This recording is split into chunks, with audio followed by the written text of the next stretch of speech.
program. And I tell you what, let's start out with just kind of where everybody's mind is. That snowstorm from Sunday, Nicole, and let's just start out with how much snow we got, from, let's say, Clinton, Lincoln, that kind of Route 10 line down to maybe Decatur and a little farther south. What were some of the snowfall totals we saw kind of in the south central part of central Illinois? Sure, yeah. So it was quite a snowstorm for several people. Lincoln came in here at the office. We had 6.9 inches. Decatur was around 7 inches as well. And then Springfield, Jacksonville area, they came in with about 8 inches. So there was a pretty heavy swath from about St. Louis eastward into near like the I-70 corridor. So 7 to 9 inch totals were common in that area, but that snowfall gradient further north you got, those totals really were quite low. Peoria and Bloomington barely came out with an inch, so it was quite a difference from driving, say, north to south. Well, and I had a few people actually text me that went out on Sunday and said, I'm in, Wapella, or I'm in Bloomington, and there's hardly anything up here. People are getting around like it's a normal day. It's really shows how fine of a line, when you probably get to the northern edge of a storm like that, just how much even 10 or 15 miles can make in what you experience with a storm like that. For sure, yeah. It's kind of like two different stories, even just from the difference from like the north side to south side of a county. Mm-hmm. And it was mainly because there was just a lot of drier air further north across the state. So that was really eating away at a lot of the snow totals, say like in Bloomington and Peoria. It actually didn't start snowing until Sunday evening. So where it was snowing cats and dogs further south, it was very dry, and people were probably confused. Where's the snow? No doubt. Yeah, where's the snow we heard all about for a few days there, for sure. Now, where did the ice start to make a play at in Illinois, Nicole? Where did we see, and particularly the impacts of that ice? Where did we see that in the state of Illinois? Yeah, that was all confined more across far southern parts of Illinois. There was some sleet that happened to mix in. It was mainly south of 70. I'm in our forecast warning area. But even south of there, so like south of Lawrenceville, only down near like Mount Vernon, Marion, they were getting quite a bit of ice. I think some of the reports came in around a half inch of ice. So they had tons of power outages. There's still several people without power out to this day. Mm-hmm. So wow, it was a mess. That's incredible. What did the storm? Because we were hearing maybe Tuesday, Wednesday time frame. 8 to 14. I'm sure the farther south you got, the probably that's where those totals came in. Did the storm track change? From like maybe early to midweek of last week until it got here on Sunday. Yeah, there were definitely some fluctuations in the track of the storm, and that's kind of where it came difficult to forecast. Right on the northern side of the storm track is where the heaviest snow would be, which is what we observed in parts of central Illinois. But kind of near and just south of the storm track, that's where the temperatures were more favorable for ice, especially in those temperatures just above the surface. They were just warm enough to allow any snow to melt and then refreeze as they hit the surface. So really any fluctuation in the track, even if it tracked a little bit further north, that ice swath could have been across much of central Illinois instead. So yeah, just kind of really honing in on the tracks of what the different forecast models were predicting was kind of a headache to try to figure that out for all the weather service offices across the Midwest. Goodness. Well, anything on that storm, Nicole, we didn't touch on, whether it was, like you said, that northern variance and, how fine of a line it was from even just Clinton and Wapella, Clinton Farmer City, or, Clinton Bloomington, those areas. Was there anything on the storm we haven't touched on that stood out to you, whether it's how it played out or anything of that nature? Yeah, I mean, it was definitely one of our biggest snowstorms here in probably over 2 years. I think our last biggest one was back in February of 2022. Mm-hmm. But yeah, even if people didn't get a lot of snow, like we mentioned, you drive 10, 15 miles south of your location, say you're in Bloomington, it's kind of a different story. There's a lot of snow on the ground. So quite an interesting snowstorm. But yeah, we were due for one. No question. And speaking of due for one, it doesn't look like this snow is going to go away. Let's talk a little bit about the weather forecast for the rest of this week, Nicole. Temperature is going to be awfully cold. What's coming up here? What can we expect this week? Yeah, we're looking at pretty cold temperatures through this week, cooler than normal. So normals for this time of the year should be highs in the mid 30s and then lows in the low 20s. But our forecast is showing highs in the teens to low 20s with lows in the single digits. So especially with a pretty thick snowpack across the area, that is really going to drive temperatures down too. You got really cool precipitation at the surface, and that looks like temperatures are going to stick around like that at least through the weekend. We do begin to moderate a little bit, but we're still looking like we're going to stay below normal at least through the end of January. Very good. When it comes to those overnight lows, will there be wind accompanying those really low temperatures that'll make a wind chill awfully chilly? Anything like that? Thankfully, winds don't look particularly strong, which is good. We're under what we call high pressure, and we usually don't see really strong winds under high pressure. So even though our low temperatures may dip down into the single digits, wind should stay below about 10 miles an hour. But with that being said, any slight breeze could really send those wind chills down below zero. It looks like in the single digits below zero is what we'll kind of bottom out at. So not too bad. We're not talking about wind chills 15, 20 below zero, right? No, thankfully, yeah. It'll be cold, but it's not going to be what we call advisory criteria cold. Gotcha. Is this cold going to stick around for a while, Nicole? How long is it going to be here? Yeah, so through this week, it looks much colder, and then it looks like by this weekend and even into next week, we'll begin to moderate just a little bit, but we're still looking to be below normal going into the middle and even the end of January. Wow. Well, I know I saw, and the only reason I looked was because I've got a heck of a drive in front of me on Friday for some high school basketball. Maybe more snow Friday night. What are we looking at? What are we talking about? Yeah, it looks like potentially another snow system moving through the area. Right now, central Illinois is kind of on the northern fringes of it. So it looks like if we do get any snow accumulation, it should be on the lighter side, maybe on the order of an inch or 2 inches. But southern parts of the state, they could pick up several inches, which is an area where they probably don't need it right now. They've still got a crew out there trying to get power restored. So kind of just a bad situation. Well, tell us about this system a little bit. Where's it at now? What's its track? What's kind of going on with this thing? Yeah, so it's kind of it's an interesting system to describe. So we've got two upper waves. One is off to the northwest and one is off to our southwest, and they're both gonna track east, and they're gonna what we call phase together. So the phasing part of it is what's important with determining the strength and the track, because if it's timed just right, it could either be stronger, or if it's kind of delayed, say the southern wave is a little bit slower than the northern wave, then it could lead to maybe a lesser potent storm. When will you know some of those things, how it plays out?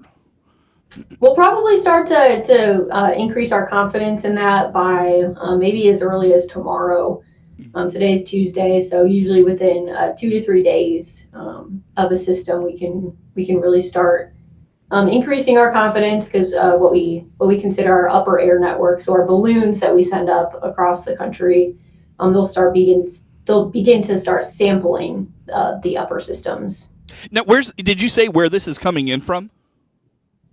Yep. So there's an upper wave off to our northwest, and there's also one to the southwest as well. So over the southwest U.S. Okay, gotcha. So yeah, and it feels like anytime those storms come in from that direction, they're going to be, there's a lot of snow, but you can be confident there's going to be some snow and cold air with it. Correct?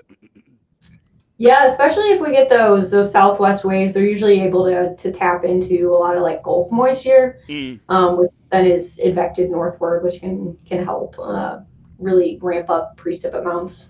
With that south flow to that storm, will it have kind of a heavier snow where we saw like kind of a light and fluffy snow this last weekend? Will it be a heavier snow because of that southern trajectory? Good question. So that's usually just depending on temperatures. So because we are running cooler than normal, the snow, what we call snow ratios, they're probably going to be more on the fluffy side, Mm. just because of the cooler temperatures. Usually we get the wetter, like heavy snow when temperatures are closer to freezing. Oh, so really the direction of a storm doesn't dictate those things.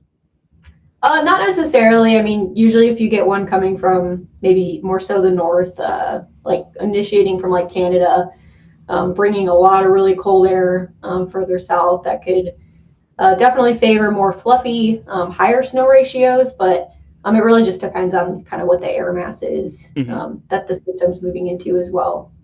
How much does now that we have snow on the ground and it doesn't look like it's going anywhere? You know, it's packed into the roads and the sidewalks and those sorts of things. How much does snowpack now impact the outlooks for whether it's January, whether it's the short term outlooks? You know, those 7 to 10 day outlooks. How much does snowpack impact those things? Yeah, it definitely can, especially like our overnight lows. If we get a kind of a clear sky, so no clouds in the sky, and you got a snowpack, that can really drive your low temperatures down because it kind of works as almost like a layer of really cool temperatures essentially. So as long as we stay, below normal, which is mid 30s for January, that could definitely lead to kind of a cooler temperature outlook if there's a snowpack in play. You brought up a point I want to ask about. Will we see the sun at all this week? Will we see some clear nights at all this week? We thought it was going to be clear last night, and the clouds just stuck around. So it will at least be partly cloudy through most of the week. If we Okay. get just enough what we call subsidence underneath the high pressure, that should help break up some of that low level moisture and allow clear skies to break through. But it's not looking too likely at this point. Gotcha. But that does bring up a good point because if we get some sunshine, then that could help melt a little bit of the snow Yeah. despite the cooler temperatures. Yeah, with that sunshine, does that temperature that's whether it's atmospheric or the ground level temperature, does it have to be above freezing for that snow to melt, or if that sun is hitting it, is that enough to just maybe kind of break it up a little bit? Yeah, if we've got highs in the low 20s, there could be a little bit of melting, especially if it's on roadways where it's a darker color. The sun's able to melt it a little bit easier, but then we might be dealing with a little bit of snow melt during the day and then refreezing at night. Yep. So could be a long duration period of maybe some slippery roads. Yep, no question. So keep that in mind as well. Nicole, great conversation to get us kicked off here this morning. Where do folks go for all things National Weather Service information and forecasts? You can check out weather.gov/Lincoln. That is Nicole Albano, National Weather Service in Lincoln, our guest on the Zoom call. We've got more with her coming up on the morning show.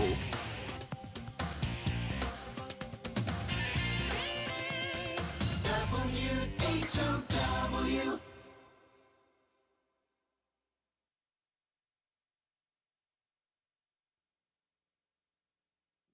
Let's check the opening numbers now at the Chicago Board of Trade on this Tuesday. Jim Taylor, RFD Radio Network. We start the day in the red with corn, beans, and Chicago wheat.